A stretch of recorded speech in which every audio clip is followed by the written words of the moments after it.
on one side of the coin, you can use data. Data can be used for really predictable purposes. So, for Okay. example, if there's a big football match on in Perth that involves a Melbourne team, for example, or Brisbane, whatever the case may be, there's likely to be a directional imbalance in the passenger numbers. By that I mean, there's probably more bums on seats going to Brisbane or Perth than there is coming back. So that's a situation where the data will be pretty predictable. There's unlikely to be human intervention required. The airlines will be able to, to fire sale some seats on backloading fares back from Brisbane or back from Perth and stuff like that. So I think there is, there are situations where the science of pricing does work and it works pretty predictably.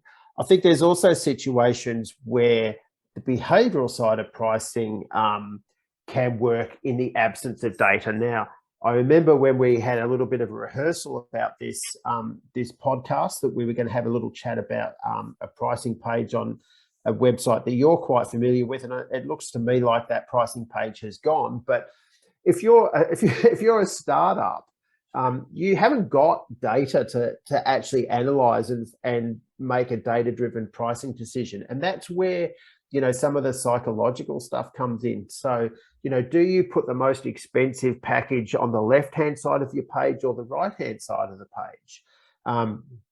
Do you put dollar signs in your price points? Do you put decimal points in your price points?